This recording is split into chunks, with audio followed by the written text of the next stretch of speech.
What if the very system that turned a room full of humming mainframes into a personal desktop for every household is finally meeting the end it so richly deserves?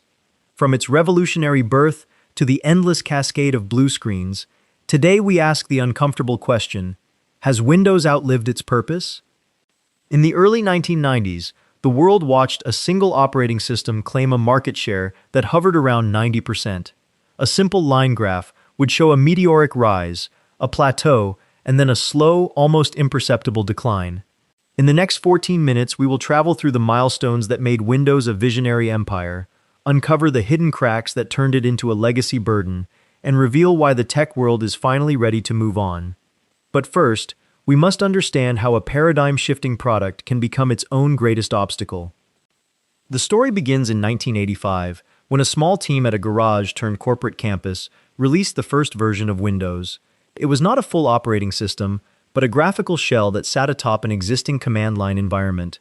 Bill Gates famously declared a computer on every desk, and Windows became the conduit for that vision. The graphical user interface was a disruptive innovation that turned the abstract world of code into something anyone could point and click. It was a milestone that reshaped the software ecosystem, inviting independent developers, hardware manufacturers, and a new generation of users to join a shared platform. 3 years later, Windows 3.1 arrived, and with it the first taste of mass adoption. The interface was smoother, the fonts clearer, and for the first time, 1 million-plus homes could run a program without needing a PhD in computing. Yet it was the release of Windows 95 that truly cemented the operating system's dominance. Plug-and-play hardware, the iconic Start menu, and a built-in web browser turned the personal computer into a household appliance. The blue screen of death, paradoxically, became a cultural meme, a reminder that even the most polished systems could fail, and yet people kept buying. During the late 1990s and early 2000s, Windows evolved into a sprawling ecosystem. OEMs bundled it with every new machine. Software vendors wrote their applications for its application programming interfaces, and a generation of users grew up with the familiar click of the Start button. The operating system was not just software, it was a cultural touchstone, a symbol of modernity, and a catalyst for the digital economy. Its influence was so pervasive that a single crash could halt a multinational corporation, and a single update could ripple across millions of devices worldwide. But beneath the glossy surface, a massive codebase, estimated at 45 million lines, was accumulating technical debt at an alarming rate. Each new feature was layered atop legacy components that were never fully retired. Security models remained rooted in an era when computers were isolated machines, not networked threats. The result was a series of vulnerabilities that would later be exploited by worms, ransomware, and state-sponsored attacks. The infamous blaster worm of 2003, for example, spread like wildfire, exposing how fragile the foundation had become. The update mechanism, once a promise of continuous improvement, turned into a source of fatigue. Patch Tuesday became a ritual of dread, with cumulative updates swelling to several gigabytes, forcing users to reboot, reinstall, and sometimes lose data. The user interface, after the bold but ill-received experiment of Windows 8, retreated to a compromise that left both traditional desktop users and touchscreen enthusiasts dissatisfied. The ecosystem that once unified developers now fragmented, as each new version required careful compatibility testing, and many legacy applications fell into obsolescence. At this point, you might wonder, is this the end of the story, or merely a prelude to a larger transformation? Share your thoughts in the comments. I'm eager to hear how you experienced these shifts. If this deep dive is resonating with you, consider hitting that subscribe button so we can continue exploring the rise and fall of technology's greatest icons together. The cracks in the foundation set the stage for a broader fragmentation that would soon engulf the entire Windows ecosystem. As we move forward, we will see how OEM lock-ins, bloatware, and a relentless push for backward compatibility created a labyrinth that even the most skilled engineers struggled to navigate. This is where the narrative turns from triumph to tension, and where the inevitable verdict begins to take shape. Manufacturers of personal computers, once eager partners in the grand experiment of bringing a unified graphical interface to every desk, gradually turned into gatekeepers. By the turn of the millennium, the majority of notebooks and desktops arrived already branded with a pre-installed copy of Windows, a practice that cemented a lock-in that was as much economic as it was technical. The arrangement promised convenience. Users could power on a machine and find a familiar environment waiting. But it also meant that the operating system was tethered to a web of proprietary drivers, firmware quirks, and vendor-specific utilities. Each original equipment manufacturer cultivated its own version of the Windows experience, sprinkling the base installation with trial versions of antivirus software, media players, and system optimizers. What began as a value-added service evolved into a layer of bloatware that consumed precious storage, slowed boot times, and obscured the elegance of the original design. The consequence of this proliferation was a fragmented ecosystem where the same operating system could behave wildly different from one machine to the next. A developer releasing a new application faced a gauntlet of compatibility tests, not only across major releases but also across the countless OEM-specific configurations. The promise of a universal platform was eroded by the very diversity that had once been its greatest strength. The need to support legacy applications, software written for the era of 16-bit executables and antiquated graphics APIs, forced Microsoft to maintain a sprawling compatibility layer. This layer, while admirable in its ambition to preserve the past, became a source of technical debt that bled resources from innovation. New features had to be carefully threaded through a maze of old code, each edition risking the reintroduction of vulnerabilities that had been thought sealed. As the weight of this legacy grew, the once vibrant development community began to look elsewhere for a more nimble foundation. The open source movement, already fermenting in the shadows, presented a stark contrast. Linux, with its modular kernel and transparent development process, offered a paradigm where the core could be refined without the encumbrance of centuries of backward compatibility baggage. Its community-driven model encouraged rapid iteration, security through peer review, and a philosophy of minimalism that appealed to both hobbyists and enterprise architects alike.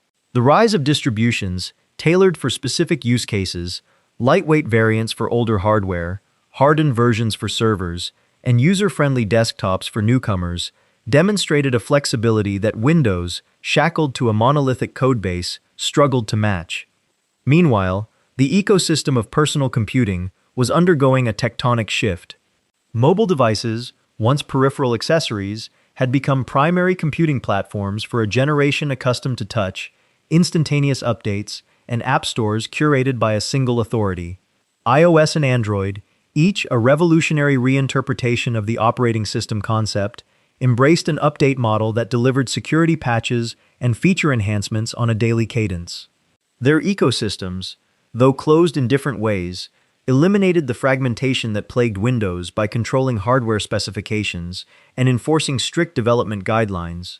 The result was a user experience that felt consistently polished, a stark contrast to the patchwork reality of the Windows desktop. Apple's own journey added another layer to the narrative, from the introduction of the original Macintosh, which championed a graphical interface and integrated hardware, to the modern era of Apple Silicon. The company pursued a vision of tightly coupled hardware and software. Mac OS, while inheriting a legacy of its own, benefited from this integration, allowing the operating system to evolve in concert with the underlying silicon. The recent transition to custom processors exemplified a disruptive innovation that rendered many of the traditional Windows performance arguments moot. Users could now experience comparable, if not superior, performance on less power, with lower thermal footprints, all while enjoying a streamlined user interface that had shed the vestiges of its own legacy. Beyond the consumer sphere, the rise of cloud computing and containerization introduced a new paradigm that de-emphasized the desktop as the central hub of productivity. Enterprises increasingly migrated workloads to virtual machines, serverless functions, and orchestration platforms that abstracted away the underlying operating system. In such environments, the distinction between Windows, Linux, or any other kernel became secondary to the services they delivered. The ability to spin up a lightweight container, run a microservice, and destroy it within minutes shifted the calculus of operating system choice. For many, the overhead of maintaining a full-featured desktop environment gave way to lean, purpose-built instances that ran only the code they required. Chrome OS entered the stage as a testament to the power of the web as an operating platform. By treating the browser as the primary interface and relegating the underlying system to a thin, secure layer, it sidestepped the complexities of driver support, legacy application compatibility, and the endless cycle of patch management. Devices running this system could be provisioned en masse, updated instantly, and secured centrally, features that resonated strongly with educational institutions and cost-conscious organizations. While not a direct competitor in the traditional sense, Chrome OS further eroded the monopoly that Windows once enjoyed over the personal computing experience.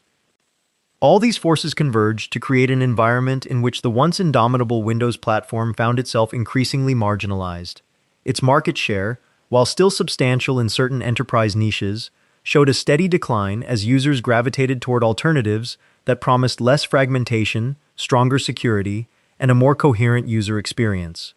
The very attributes that had made Windows a revolutionary milestone, a vast ecosystem, an openness to third-party development, a commitment to backward compatibility, had become its Achilles heel, anchoring it to a past that no longer aligned with the demands of a cloud-first, mobile-centric world. At this juncture, the inevitable verdict emerges with a clarity that is both sobering and inevitable. Windows, once the emblem of personal computing empowerment, is now a relic whose relevance is confined to specific legacy workloads and certain corporate environments where migration costs outweigh the benefits of change.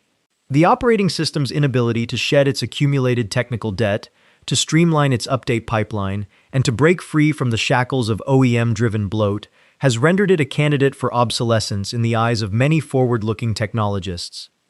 Nevertheless, it would be a disservice to dismiss the entire legacy as a failure.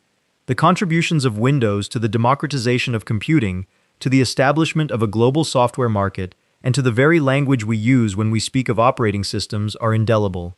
Its influence persists in the design patterns, the file system conventions, and the very notion of a point-and-click interface that permeates modern platforms.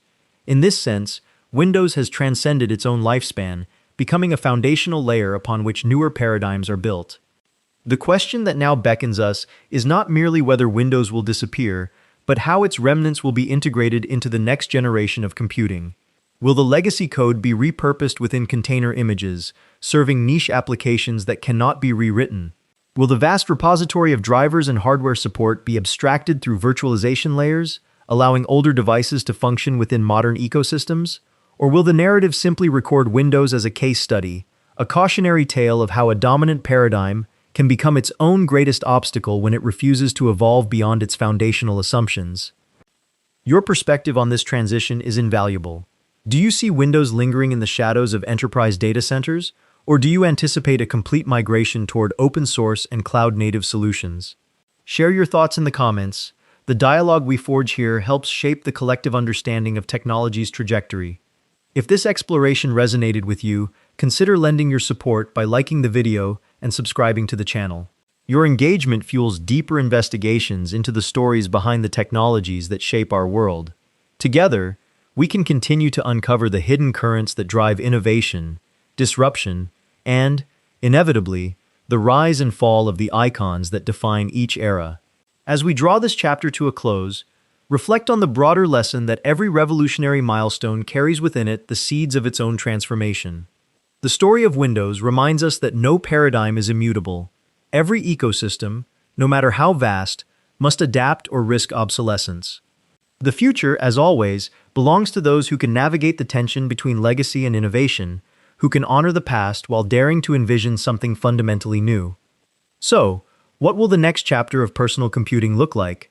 Will we witness a seamless convergence of cloud, edge, and device? Or will new silos emerge, each championing its own version of freedom? The answer lies in the choices we make today, in the technologies we embrace, and in the willingness to question the status quo. Keep questioning, keep exploring, and, as always, stay curious.